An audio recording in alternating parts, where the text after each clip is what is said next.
hey, climbers, artists ask me all the time, like, what kind of promotion is the best kind of promotion for their artist career, for their artist release, and where should they allocate the budget exactly? That's what we're going to get into today. Sounds fun. Welcome to the climb! This is a show dedicated to helping singers, songwriters, and indie artists like you create leverage in the music business. Leverage is absolutely 150,000% what it's going to take to move your career forward in today's music industry. You will not be plucked from obscurity and made famous or made successful, whatever that means to you as a songwriter or an artist, because you have great talent. You're going to have to bring a little bit more to the table now, which maybe sucks for you because you have to do a little bit more work, but it's great because you don't need anybody's permission. That's why we called it the climb. C.L.I.M.B, creating leverage in the music business. That's a brilliant Baxternym from my good friend and co-host, Mr. Brent Baxter.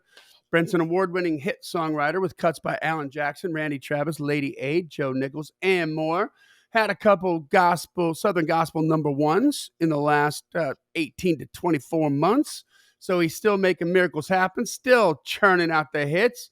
And the reason I love Brent Baxter the most is the reason you should too.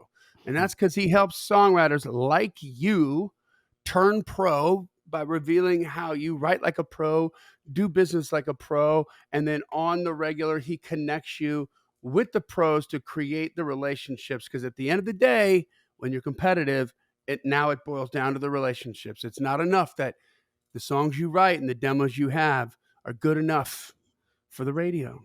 Now you got to have the relationships to make it all happen. So you can find Brent very easily at songwritingpro.com. Once again, that's songwritingpro.com. And I would like to introduce you to my co-host, Johnny Dwinell. Johnny owns Daredevil Production. How long have I been saying this?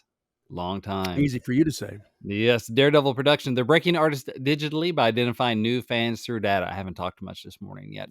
If you're an artist looking to increase your streams, blow up your video views, sell more live show tickets, and get discovered by new fans, TV, and music industry pros, then Daredevil Production can help. Daredevil has worked with multi-platinum artists like Colin Ray, Tracy Lawrence, Ty Herndon, and Andy Griggs, just to name a few. You can find Johnny at daredevilproduction.com. That is production, singular, no S, and there is no S because there is no other Johnny D. What's up, brother? Let's talk about money.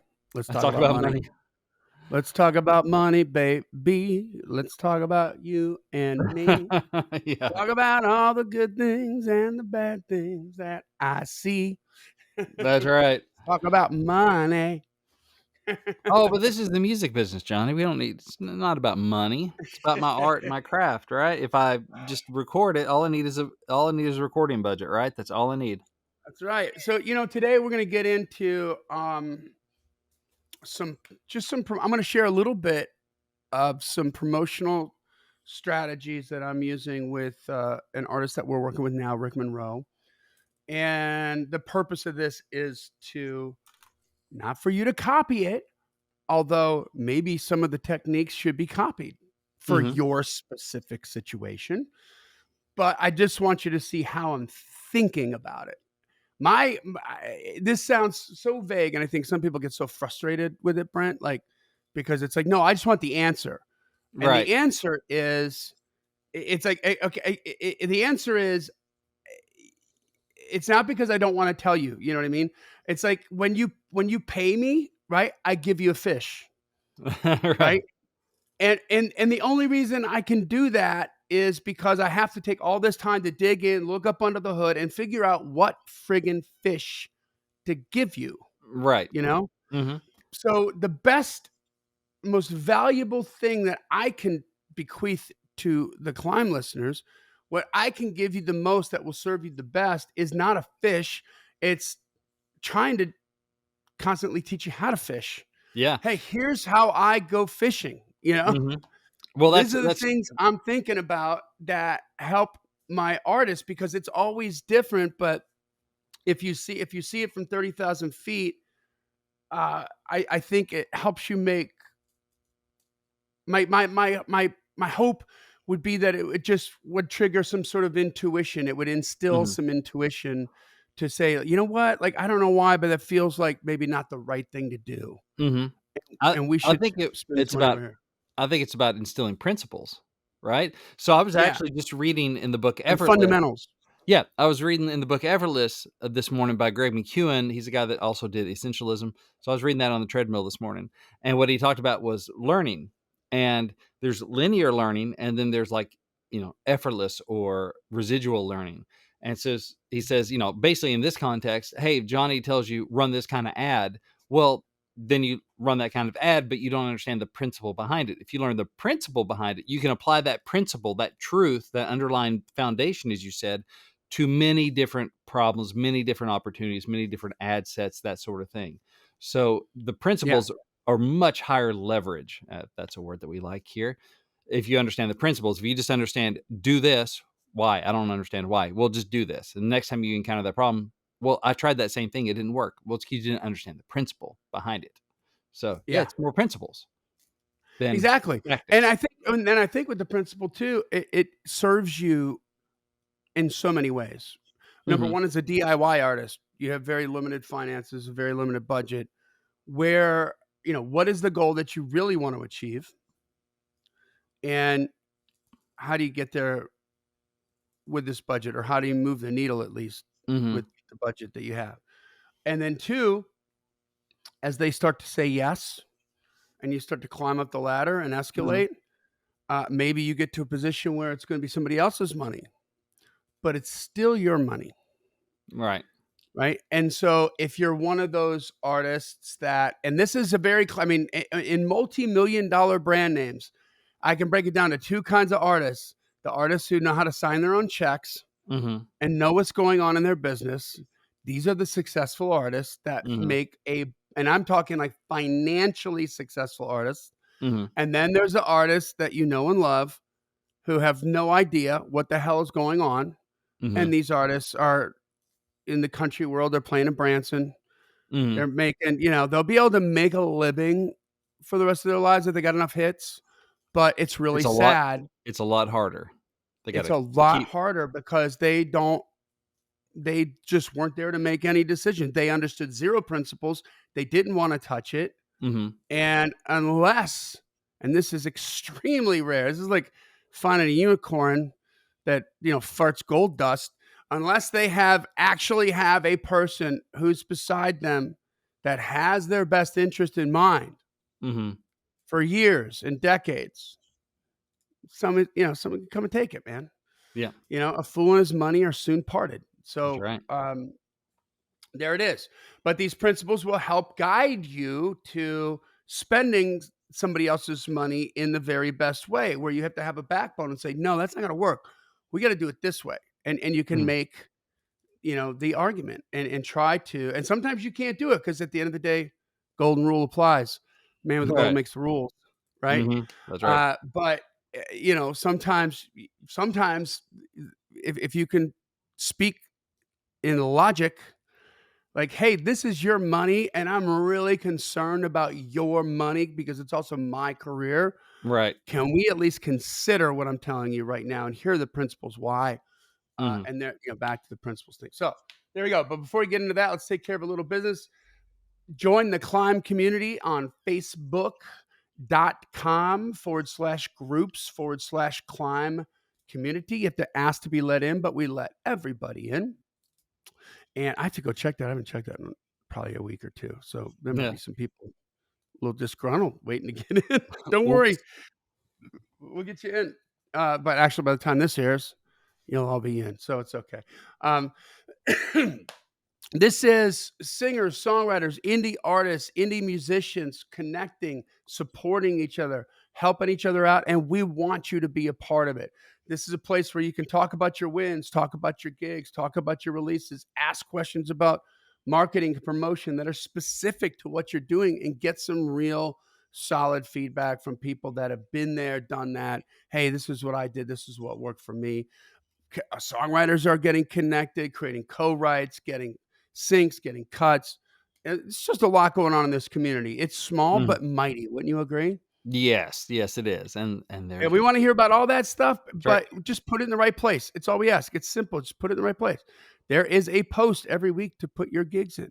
There is a post every week to put your wins in. It's like there's a post every week to put your music in. So don't spray and pray in the main feed. If you're going to be on the main feed, you have to add value to the whole community, right? That's And we right. want that to happen too.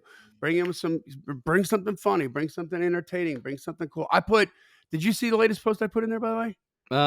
Was it that music video? Harry Styles? Yeah, I dude, it was freaking I haven't so fascinating. I haven't watched the video yet, but I saw that you posted it.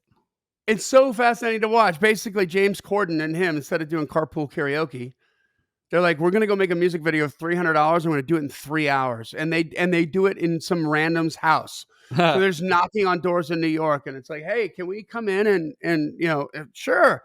And so they go in there, and you just kind of see like behind the scenes how James Corden's putting it together, Mhm. and you see him shoot all this weird stuff, and it's like it just looks totally ridiculous. But then it's how he did his next video, right? Hmm. This is like how Harry Styles really did like his next video for this song I think it's called Twilight, and then they show you the video, and it's like, whoa, that looks really cool, and they did it with for next to nothing, you know what I mean? So it's just like so in 3 hours, and I just thought this is so clever. Just teach people like, Mhm. see, you can do this. You just have to Yeah. be creative. It's all about being creative. They didn't have a multi-million-dollar lighting set or a director. It's James Corden, for crying out loud. Yeah. But he did some cool stuff I'm gonna steal from him, like some cool technique stuff. It's interesting. So anyway, Cool. I just thought it was fat. It's like 17 minutes because they show like the making of and then they show the video. But it's really it's I thought it was riveting. I thought it was a brilliant idea. But That's awesome. anyway, we And got some new wins. yes, we have some new wins. So every Wednesday we post the new heights, and we encourage you to share your wins below the music related wins as a comment below, so we all know where the party is. We can go and high five each other. Just going to share a couple of these because they're always more than we have time to share, which is awesome. But here's one from June Bianca Lana. Says, first of all, her name is a win, but also she says a song for my The Sand Spiders collab was just selected via Broad Jam for a sports licensing opportunity. Yay! So Nice. yay! I say yay right back to you. That's awesome, June. So good luck with that. Mhm. Hope that goes well. And Climber Sunday Joe Graham says that she is ranked in the top 25 for the NSAI Chapter Challenge. And a shout out to Tracy Collins Richardson for rocking the list too. So we had 2 climbers in the top 25 of the NSAI Chapter Challenge. I'm not Nice. sure exactly what all that is, but I know it's good. And so we have other wins in there and people high fiving each other. So it's just that's where the party be. That's cool. I need to go. I need to go love on some of those posts. Heck yeah. I've been so like my promoter client like came on board all pistons Oh yeah. firing this month, which is awesome, but also like holy crap, I'm so far behind. I think I'm winning the race, bro.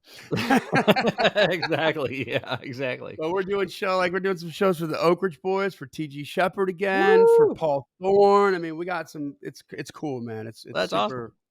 super fun. So join the Climb community. Make sure that you leave a rating and review. Tell a friend about it. Tell a Mhm. friend about the podcast. If you're getting value out of this, let them know too. They're going to get value as well, right? That's what we do. That's right. I mean, there's All right, let's get into probably this on thing. your We got a lot to phone, talk your about. podcast app, there's a little thing where you can just hit a share button, and then you can just Yeah, text your friends a link right there. that's right. And you can save it or follow it or subscribe to it. I think it depends on the platform you're on. But Mhm. all right, so let's Easy get into peasy. this. So I'm constantly watching artists, labels, management companies exhaust their artist budgets paying for certain kinds of promotion that doesn't get the job done. And Mhm. whether that means the promotion strategy is possibly flawed, or if it means that the promotion strategy is specifically or situationally flawed Mhm. because of the lack of budget or the budget size that they have. Maybe this is a solid promotion strategy for $1,000,000, but when you have 20,000 for your promotion budget, it doesn't work. Right. Um, so I thought I'd share some real-time strategies, some bobs and weaves, some zigs and zags about an artist release promotion campaign that we have and that we're currently in the middle of. And not even we're not even to the middle of it yet. We're just 25% of the way in. But Mhm. before that, I want to give you some principles, just reacquaint you with some of the principles, and then we're going to kind of apply them to some of the decisions that we made. Okay. So this is Alright. kind of some real world stuff here. I think first of all, too many artists just still don't friggin' think about promotion at all. Mhm. You all feel like your job is done once you finish recording the project, and the creative artist part is finished. So now it's up to the promo team to get the ball into the end zone, Right, yeah. and which just sounds really, first of all, which is a bad premise to begin with if you're a major label artist, Yeah. and it's even more ridiculous if you're a DIY artist because you are the promo team, right? Right. So, it couldn't be farther from the truth. On a major label, you are also the promotion team. It's your company. You're the president. The buck stops with you. It's maybe that money's not coming out of your account right now, but they're spending your money. And if they spend too much of it too quick and you're a debut artist, your career's done on that label, Mhm. So you need to be the one signing the checks. You need to be the one that's in charge, and that makes a difference. Just a quick example. I think of Bon Jovi when they first came out. Their first two records, they were letting the label promo team take care of the promo, which meant hiring the video directors and deciding what those music videos on MTV were going to look like. Mhm. And guess what they look like? They were all like these cheesy conceptual interpretations of the song. The first one was Runaway. And if you listen to John Bon Jovi talk about it, and this, guess what? This is real world stuff right here. Uh, he has this concept because also, not only is the director getting paid to do the music video, but he also wants to put his daughter in the video. Okay, of course. Okay. So, of course, the directors really wants to do this because he's got an agenda on top of the fact that he's getting paid, maybe Mhm. not necessarily serving the artist. And so that's certainly one of their cheesier videos. But for the Mhm. first two records, this is what happened. And then the band just decided, hey, this is our career. We're going to tell the director what we want, Mhm. and we're going to pick the director. And essentially, we're a live band. So we want to create videos based around our live performances. Mhm. And that all coincided with the third release. And guess what? Boom, that was the biggie, right? Slippery when wet. Yep, Slippery Yep. When Wet. But look at all those videos from Slippery When Wet and everything that came after that. You don't see any conceptual videos from Bon Jovi after that because they're like, we're a live band. Make us look cool live. Okay. And that's what they did. And Yeah. that's what worked. Why? Because it came from the band, it came from the artist. So after you're finished recording and you're mixing, your job is actually just getting started. I think all climbers should know by now that the label will give an artist only 5% of the budget for that project to make the record, and they're going to allocate 95% of the budget to promotion. But remember, that's not just money, that's 95% of their time, their energy, their blood, sweat, and tears, too. Everyone is Mhm. spending 95% of the effort on the project promoting it, not making it. Mhm. So you're only just getting started. So to look at this through the appropriate lens, and I hate to have to bring this up and Mhm. to do it in this manner, but it really is best to look at your artist career like a gasp, like running a business. Oh. Once you finish creating and manufacturing your product, now you're a carpenter. You've only just begun, right? Exactly. You need distribution, marketing, promotion, brand collaborations, etc. If you have the greatest widget in the world that will change everybody's lives forever, nobody's going to buy it until they know it exists. And what's it going to take to get them to know that it exists? That's the question, right? Mhm. So proof in the pudding again. Despite what you may think of Guns N' Roses, you can't argue to this day they still have the best-selling debut release of all time in the record industry. However, their debut effort, Appetite for Destruction, was a stiff for a full year after its release. Why? Because Geffen Records couldn't manage to get the single on radio or the video onto MTV for a full year. I mean, imagine Another that. way to say, Guns N' imagine freaking that. Roses. Guns N' I know. Roses. And Yeah, nobody it's knows about it. hard to see it from this angle, right? Yeah. Another way to put that is that Geffen couldn't manage to achieve any kind of market penetration whatsoever Mm-hmm. for that first year. Now, I know a lot of artists feel in your heart that if you just got on a tour, if you could get out in front of enough people and get on a tour, that the world would change and everyone would want to listen to your music after seeing your incredible live show one time, Mm-hmm. right? And don't get me wrong, touring's important. It's Mm-hmm. absolutely important. So this is not a black or white, on or off, right or wrong thing. It is nuanced. But here's the nuance. You know, Guns N' Roses, after they released Appetite for Destruction in that year that the album was a stiff, they went on tour Mm-hmm. with Aerosmith, which was arguably the biggest tour of 1987. I saw them on that tour. They Yeah. were freaking amazing on that tour. I did buy that record. I can't remember if I bought it after seeing them on tour or not, Mm-hmm. but I'm definitely in the minority, Yeah. right? That tour is only good for 60,000 records, which is not enough to keep your major label record deal. Mm-hmm. And it wasn't until the market penetration happened that Guns N' Roses began to break. And so market penetration happens through reach and frequency. In order for GNR to achieve market penetration, they needed the Welcome to the Jungle video to be put on MTV and on the radio, where the rotational format, aka the repetition, aka the frequency, happens. Mm-hmm.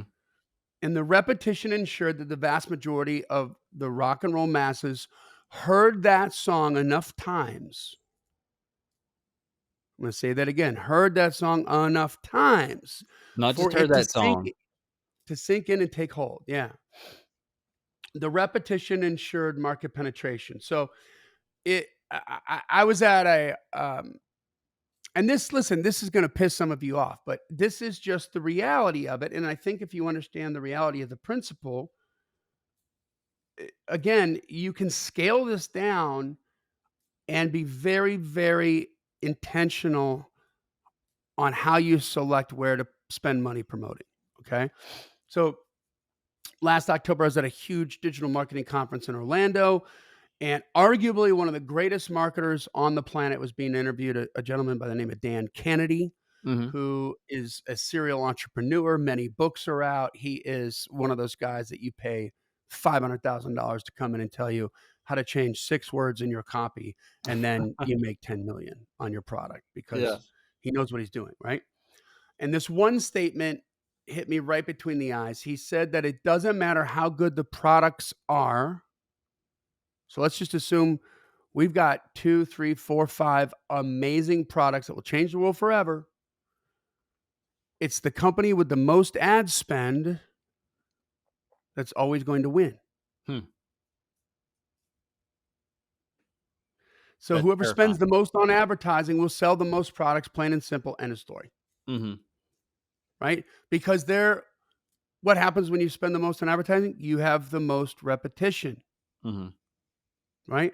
So now, I think to artists listening to our voices here, Brent, this is like blasphemy. Oh, it's all about the money, blah, blah, blah. It should be about the art, blah, blah, blah. Yeah. Or they're thinking, well, forget that. I'm I don't out. have any money, so what am I doing, right? Right. Yeah. It's over before it begins. Well, listen, there's hope here, okay? But it just, you have to be judicious with your budget. You have to be a good steward of your budget. With the transparency of business in the 2020s and the ability to collect mission critical data from your prospects as Mm-hmm. well as your customers, and the decentralization of marketing via social media, so you don't need anybody's permission to get a fan base. And very, very soon, it's happening right now, the decentralization of revenue streams via Web 3.0, which is also called blockchain. Mhm. It continues to become increasingly easier for artists to make a good living doing what they love to do. And I mean a good living, like the kind where you can own, a six-figure living. You can own a house, two-car garage, 2.4 children, put them through college, go on vacations, all that kind of stuff. You can make a regular living doing what you love to do, you know? Nice. But like the rest of the world and all your favorite iconic artists who made you want to become an artist, you'll need to be a good business person. Mhm. Okay. So, or you need to be associated with somebody who's a good business person. Maybe it's somebody else in Yeah. your band, Mhm. but know your role and figure it out. So, what's the best way for you, right? There's no clear paved pathway that everyone can walk on. And I, I feel like maybe radio, when it was working back in the old day, kind of looked like that Mhm. in its heyday. And in some ways it was because it was a dependable staple to be sure, but it was dependable so long as you were on it, Yeah. you know? So not every artist came out of the box with the debut record, got 2 singles on the air from that first record, went and made a second record, got 2 or 3 singles from that were constantly being spun, and then, you know, it's not always the way that it works. Sometimes there was, again, bobs and weaves and Mhm. zigs and zags they had to do because radio wasn't exactly there for them right then. Right. Or maybe it took a lot longer to get that particular single on the radio, so some momentum went away and, you have to kinda it's like surf on a surfboard, right? Mhm. So radio was extremely important, don't get me wrong, but it was one cog, and I would say like maybe the foundation of market penetration in a big machine that needs to break artists and especially artists who, didn't get all their songs on radio. So, a couple places I see artists spending their money that where it doesn't work. All right, Okay. so let's cover this, and I'm gonna kinda tell you some of the things that we're doing with Rick Monroe. All right, does that make sense? That makes sense. Dive into some fails. Yeah, so especially for and this is becoming fails even for major label artists now too, not Mhm. for nothing, but, um, first one is radio. Yeah. I mean, I am not against radio. I am not Mhm. against radio. I am not against radio. But you have to know how radio works and when it will work for you Mhm. and how it will work for you. So there's a lot of nuances, a lot of facets, a lot of ins and outs, a lot of what have yous, Mhm. I think for the most part, this is a very, very expensive bucket list item for an artist. Mhm. I've Wanna always hear my wanted to hear song my on the song. radio. Yeah. They've always dreamed about that. That's what they want. Results Mhm. be damned. Right. They've got to go spend some idiot tax there Mhm. first and especially indie artists, right? Yeah. So in order for radio to work when it used to work, you just needed to have enough money to achieve market penetration, right? If you don't have enough money to do it, then a couple spins aren't going to do the trick, man, you know? Yeah. It's gone. So you get to hear your song on the radio, but are you selling more tickets? Are you getting more streams? Are you selling records? Are you selling more merch? Mhm. No, right? So most artists don't have that kind of money, so they buy what they can. That's the Mhm. next thing. Why? Because the number one goal is the bucket list, Right. not promotion for the business.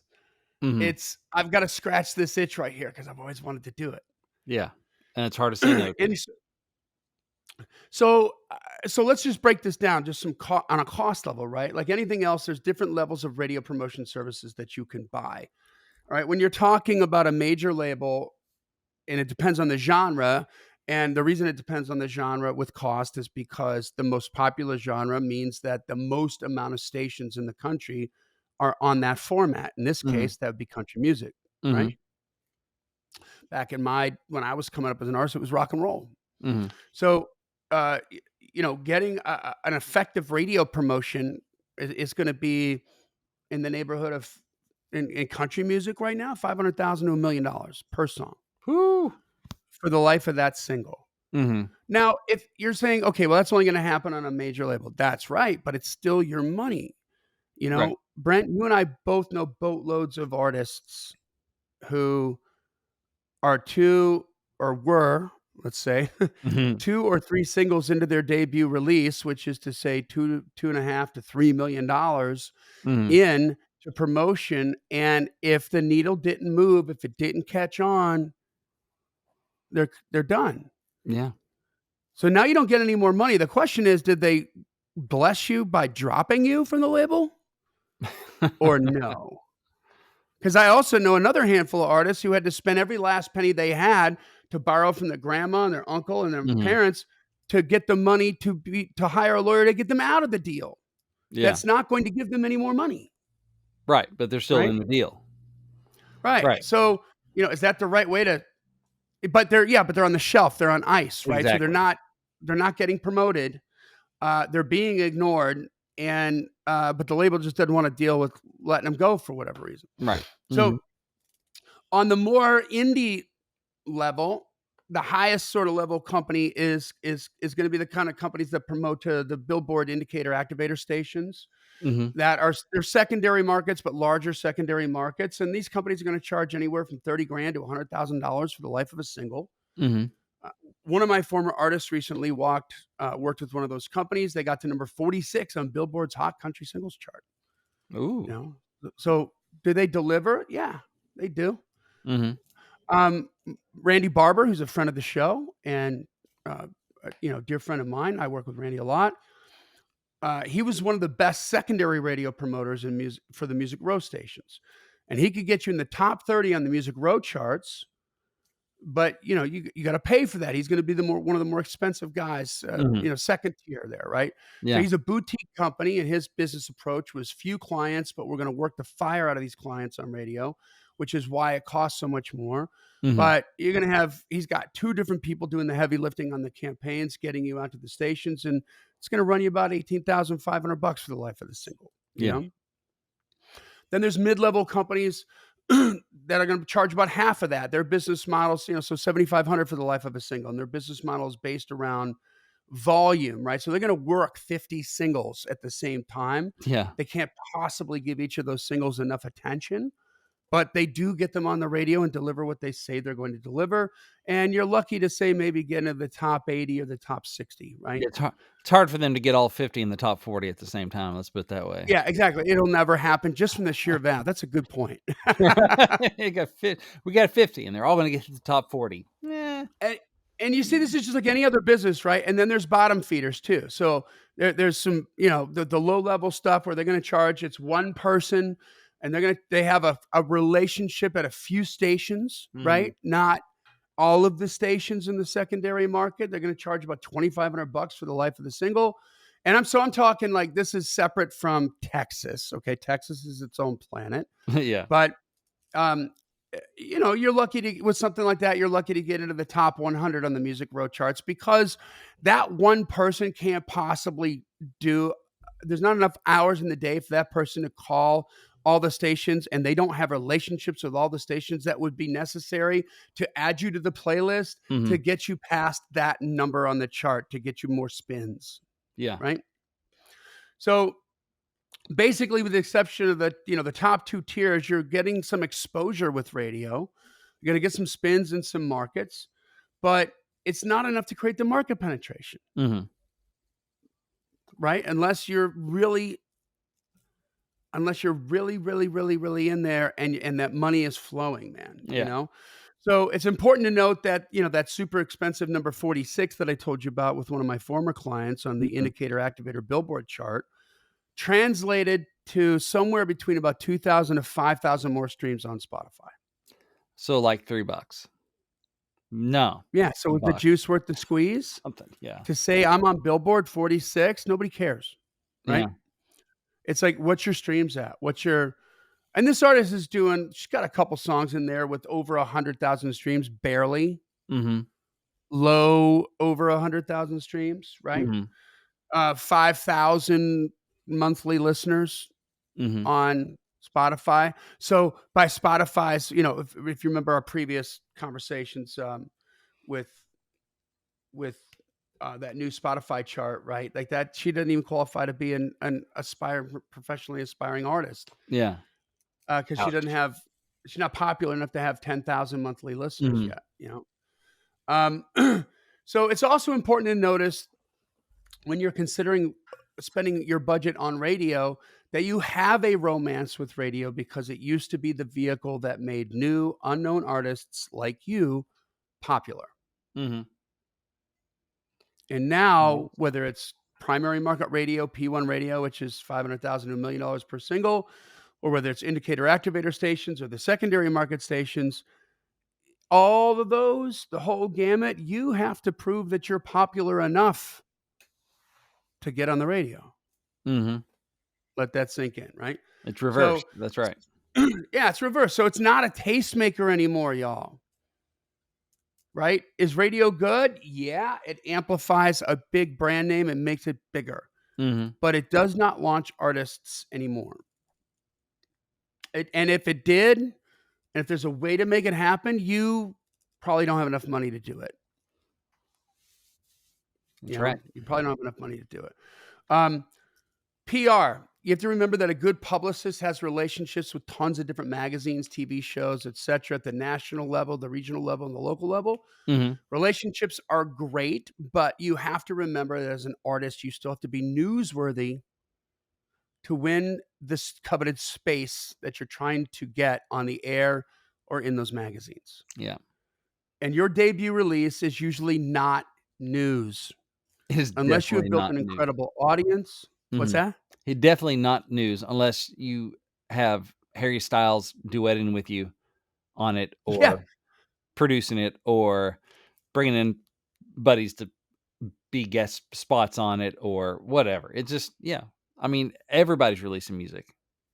Exactly. Makes And them so, so special. great minds, Brent. That's exactly it. Unless you've built an incredible audience or you're tied to somebody who's newsworthy, Mm-hmm. right? And I got news for you. Well, labels can make you newsworthy because so much of the content in those magazines is coming from those labels. Mm-hmm.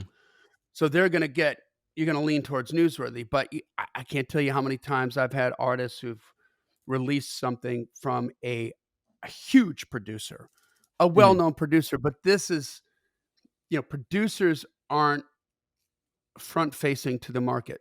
Right. They're more Your average B2B. fan doesn't know who produced the record. You do Exactly. because you're an artist. Yeah. So that's not a brand name that you can hitch your wagon to and move forward. And so, like radio promotion, PR services are tiered. Your highest level PR companies that work with the biggies won't even take you on unless you've amassed enough of an audience to be newsworthy because they know they can't help you. Right. They can take your money, but that's about it. Yeah. And they won't. Those highest level PR companies are not shakedowns. They just won't. I can't help you. Like, you got all the money in the world. I can't help you. Like, you're going to pay us this, and what we're going to be able to deliver is next to nothing because we still have to have something worthy of being in that magazine, right? It's kind of like, when can an artist get a manager? When there's something to manage. Exactly. Same kind of thing. Yeah. So the next level of PR is going to run around $2,500 a month, and usually got to commit to a time, like a minimum time, like 3 to 6 months, and you'll get some press, but you're going to get it at the lowest level platforms. Most of the time, almost all of the time that I've had this, by the way, these lowest level platform magazines that you get on, my artists have more social media than the frickin' magazine does. Yeah. That's the friggin' truth. Or the video promotion or the channel.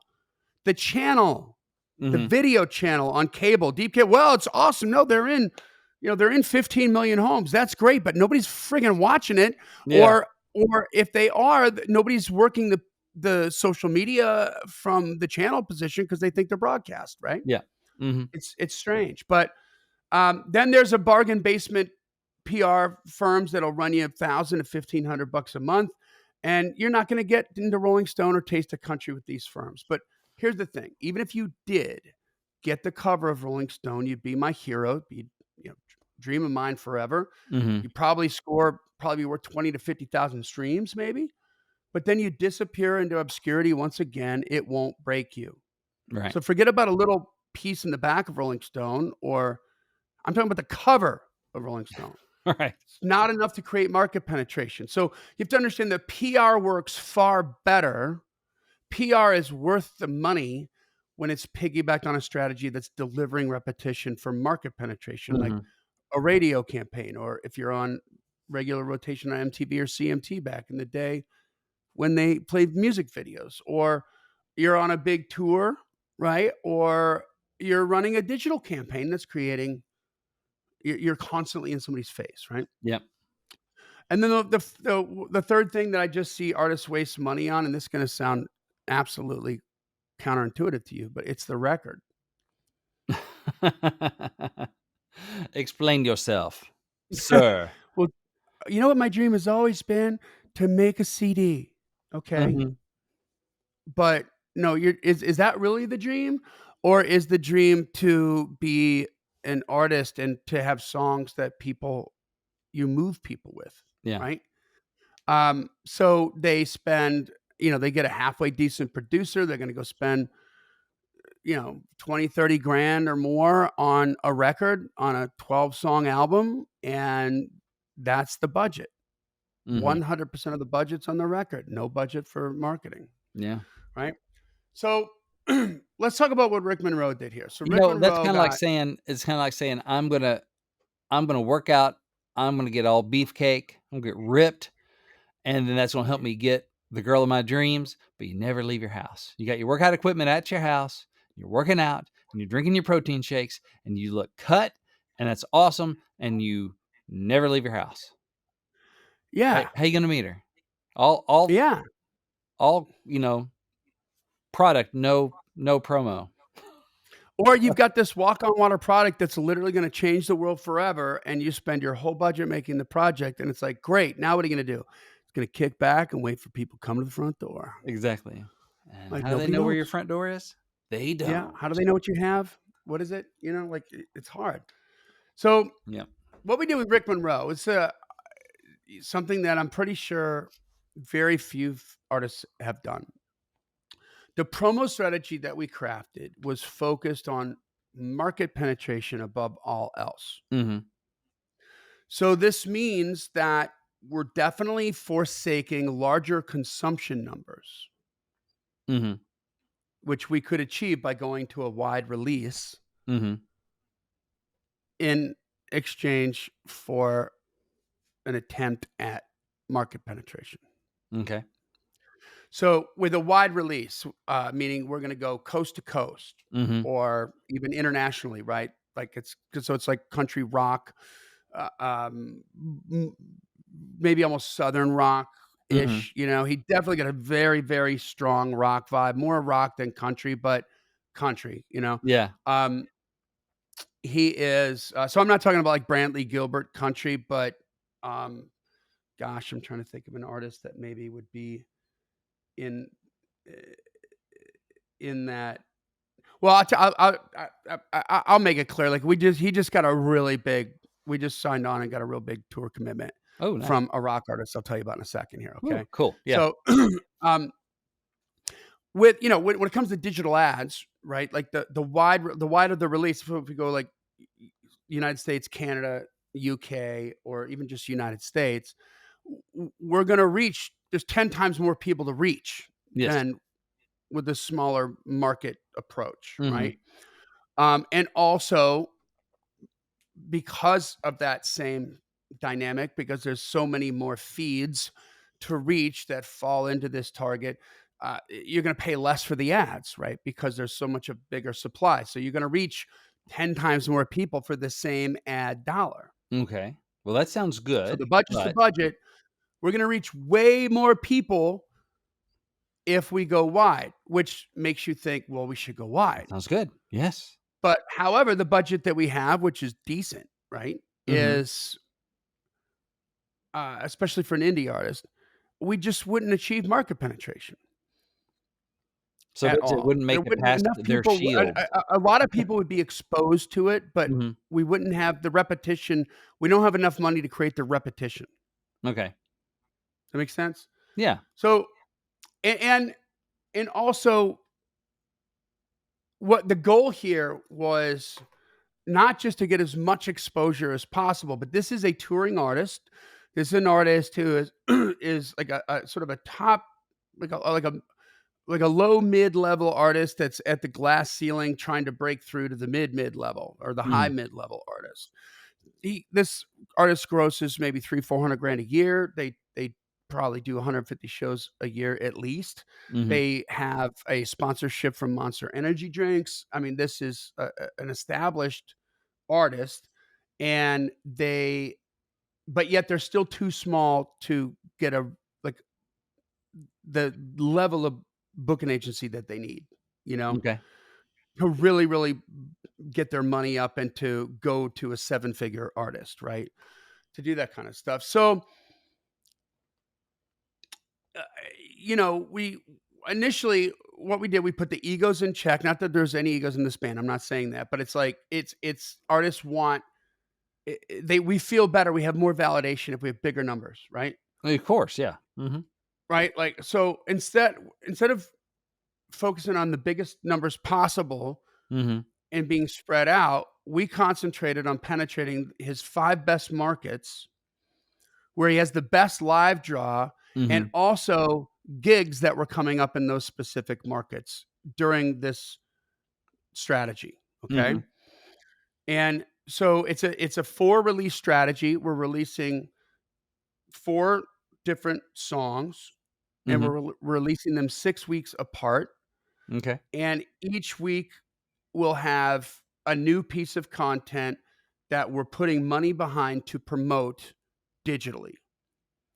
So that one is always gonna be like the music video, one is always gonna be the lyric video, and then there's 4 other weeks of content, right? Cool. Yeah. So that means that in these 5 markets, we are gonna consistently be putting out content into the feeds of people for 24 weeks straight. Mhm. And this will give us as much market penetration as his budget will allow and move the needle that will increase his live show draw and therefore his live show revenue. So there's the goal, right? Let's show that it can work. Like if we Yeah. focus the budget on this and all of a sudden we go from making 2500 bucks a night at this bar to being able to sell it out and jack up our money and Mhm. maybe grow out of that bar into a bigger venue Mhm. where now we can go into that market and make 5 grand a Yeah. night. That would be a byproduct of market penetration, Yeah, so okay? basically, it's better to be famous in Cincinnati than it is to be not to be unknown, yet I've had my songs spun all over the country. Well, for let's I would say that you're absolutely right, and with this suffix, for this budget, Yes. right?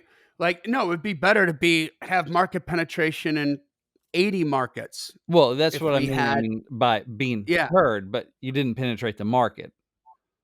Right, so if he goes and we spend all this money and we go wide, and let's say he gets 2 million streams on Spotify, and let's say he gets 2 million views on his on YouTube, and his channel blows up and gets like 5 million views added to it, but it's spread out over the whole country, over multiple countries.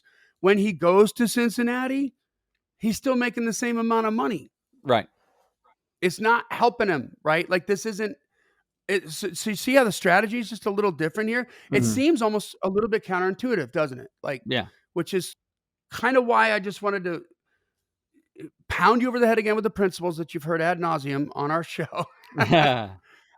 But now here's how I'm kind of applying it, right? So it's 4 release strategy, 6 weeks in between each release, 5 specific markets that he already does well in. He has gigs coming up in the next 24 weeks, Mhm. weekly content, and all of that weekly content always includes the hook in some way from the single that we are promoting, Mhm. okay? And we're promoting that via paid ads, and it's all video content, Yeah. okay? So, on the digital side, we're we're manufacturing the repetition. We're manufacturing the frequency part of the of the reach and frequency basic equation of marketing, right? Mhm. So I set up a custom audience in Facebook ads that retargets everybody who's watched 75% of any of his video content. Mhm. Okay. So keeping in mind that geo targeting is specific to 5 markets. Mhm. Okay. And whenever we push out even one piece of content, whether it's the music video, the lyric video, or some of this other content, somebody watches 75% of that. What does that mean? They were somewhat interested, Right. They right? liked it. Right. Yeah. Okay. So now, every week I've got a budget to push out content. So I'm allocating that budget based on, in this case, the amount of people in these specific markets who watched at least 75% of this video. I am making sure that the next week they're going to see the next piece of content because I'm paying to put it in their feed specifically. Mhm. Okay. So part of the budget's always being spent on a cold audience. We're always reaching out to those 5 markets, to people who don't know him from a can of paint, and we're putting something new in their feed because some of those audiences might stay cold until maybe, I don't know, 12 weeks in. All of a sudden, they're like, this guy keeps popping up on my feed. I'm going to listen. Yeah. Oh, this is awesome. This Mhm. is so cool. Like, I keep seeing this, right? Or maybe one of their friends sees it and finally is like, dude, have you seen that Rick Monroe stuff?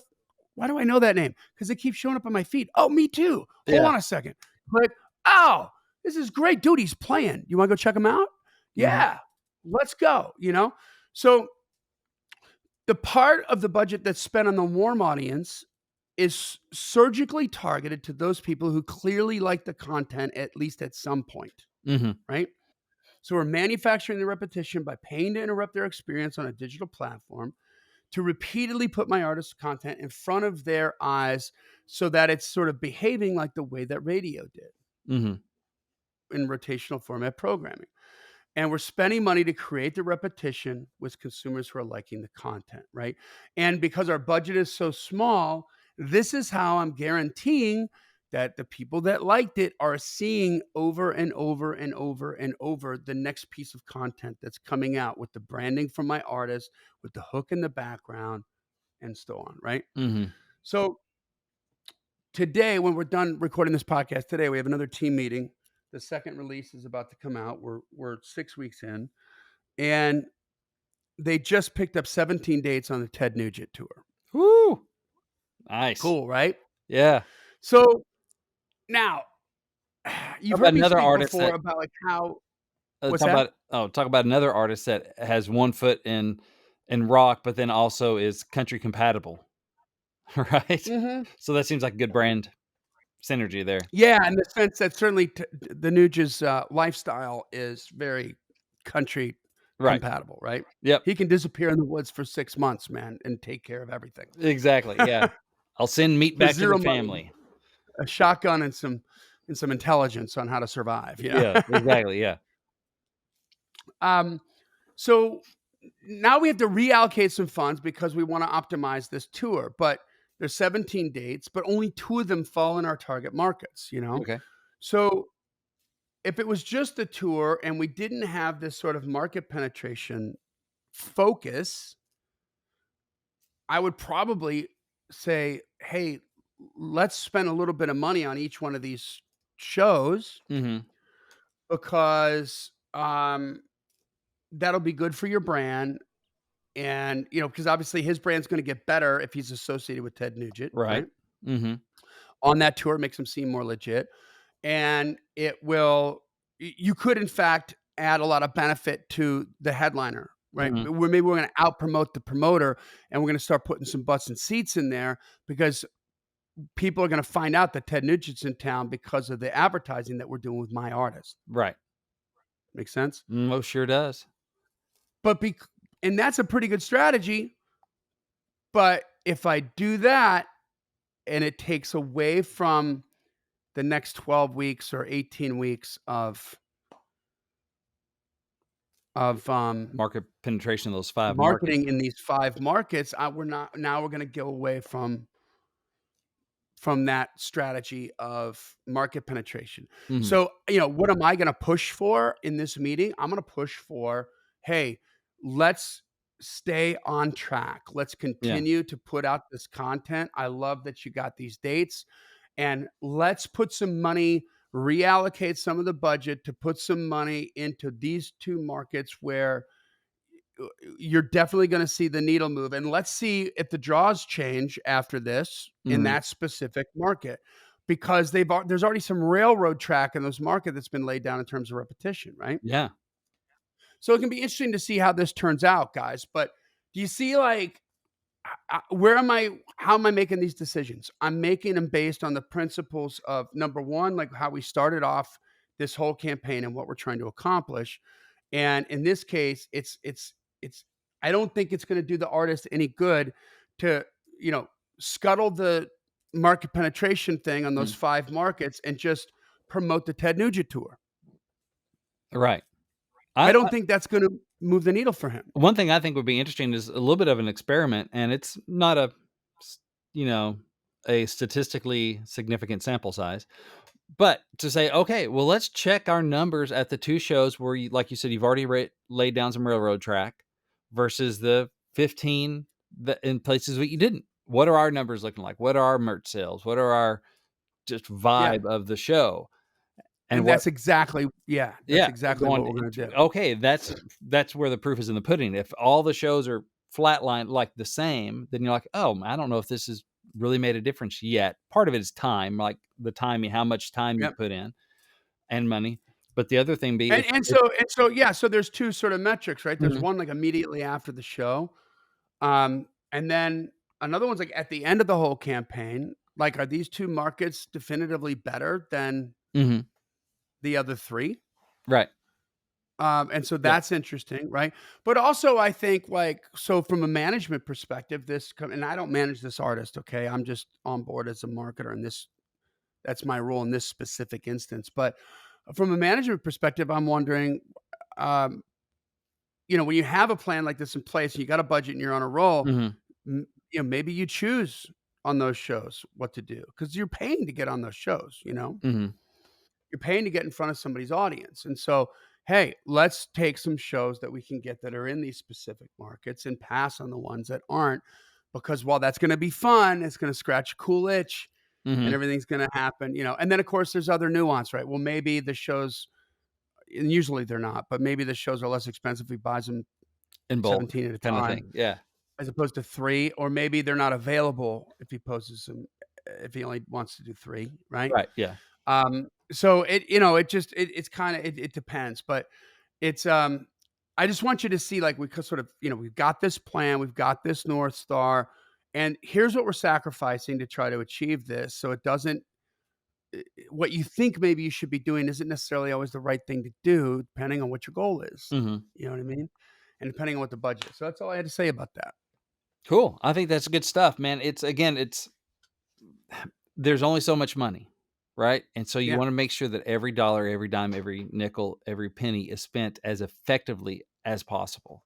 Not just being busy, yeah, not just going, "I spent the money, that's success." No, how well are you spending the money? yeah. Exactly. And did the needle move? Like, in Right. my mind, if he starts to see the needle move and they're selling more merch and there's more people at the shows and it's very clear that they own the audience Mhm. more than the club does, Yep. then he's in a guess what? Where do we get this word? He's got leverage. Leverage. Exactly. And he's gonna be like, "You know what? We're gonna need a little more money now." "Well, I Well don't think we can do that." "Okay, we'll just play across the street." exactly. Yeah. I mean, that's a great way to And put it. you don't have to be combative, Mm-hmm. you know? You can Right. just be like, "Well, man, I think maybe let's see what they'll give us, you know? I think we can do that." And then I was like, "Okay, hold on. You know, Yeah. is it worth?" Because now clearly at that point, he's one of the premier bands there. He's one of the better money nights for that bar. Do they wanna let that go for an extra 500 or $1,000? Right. Guess But we'll find out, it comes you back know? to he who owns the traffic rules the road, right? So I like how you said it. Precisely. Who owns the audience? Does the artist or does the club or does the venue? If the Yeah, venue owns the audience, then the artist doesn't have leverage. Like, I want access to your audience, please. If the artist exactly. owns the audience, then the venue is like, I would like access to your audience, please. Right. So these clubs, like, we picked Madison, Milwaukee, Chicago, Columbus, Ohio, and Myrtle Beach, right? So these clubs there, like, if best case scenario, by 18 weeks in, when he goes up to play a gig, if there's a line, if they sell out, Mm-hmm. wow, okay. Now we're on to something Mm-hmm. because we're doing digital promotion, but it's fundamentally based on the principles of market penetration and just constantly putting something that's really good Mm-hmm. in front of some people who are probably going to like it Yeah. until they respond, right? And then just over and over and over and over again, but with cool content, with, Mm-hmm. hey, we're on tour with Ted Nugent. Hey, we're playing, they just did a festival. They played with Queensryche. I mean, they can kind of go all over the place, you know what I mean? Yeah, and But and kind of what you do is you start saving these 5 markets when that starts paying off, because it looks like Rick and exactly. the And so crew they is got they putting got a in the couple work. one-offs too. It They, looks like when it starts paying off, then you have your coffers are filled up, you have some more money to play with now, let's add a 6th market. yeah. Oh, that's Or at paying for least you can itself. see there's light at the end of the tunnel, Right, well, right? what I'm It's saying like, is it should oh, pay for itself and make you money, right? That's the point of marketing. well, And now you can yeah, to a expand point, and you right? can grow and you can Ultimately, go into more markets, and then next thing you yes. know, boom. Ultimately, yes. I don't know if, um, I mean, what we're going to find out is like using the strategy is what I just don't know is how much does this budget, how much market penetration does the budget buy? Right. That's the only thing I don't know, you know? Mhm. But I do know this, I mean, already right off the bat, when you start day one, it's like, oh, all of a sudden everything's up, all the engagement's Mhm. up, everything's up, you're getting a lot more activity on the social media platforms and everything. Well, because we're putting that ad in front of people, Right. you know what I mean? And they're seeing it and they're responding to it, right? But it'll be, yeah, it'll be interesting to see like how many of them will grow to know the brand, Yeah. right? How, Mhm. can we get that song pounded in their head? Can we, the next song we have is already pre-save, has been getting a really good response, which is great. It's a really good song. He's also, it's he did a duet with Nappy Roots, which Mhm. is a well-known major label artist. So there's some uh, prestige in Mhm. there with that. And so, and the song, the message is so good. It's called Common Ground. It's a Mhm. black guy and a white guy. I mean, come on. So, it's so good. And maybe with the turmoil we're heading into here with the elections and stuff, this will be the right message at the right time. I don't know. Yeah. But we have been doing what we're supposed to be doing in terms of market penetration there. So I think great things are going to happen. We'll keep you in touch sort of as this goes on. But I just wanted to give you some real world insight on how I'm making some decisions with somebody else's money so that hopefully this will help you make some better decisions with your money, right? Awesome. Good stuff. There you go. All right, guys. Well, it brings us to the end of another Killer Climb episode. Join the Climb community, leave a rating and review, tell a friend about it. This podcast exists because we want you to win, so keep on climbing. And we'll see you at the top.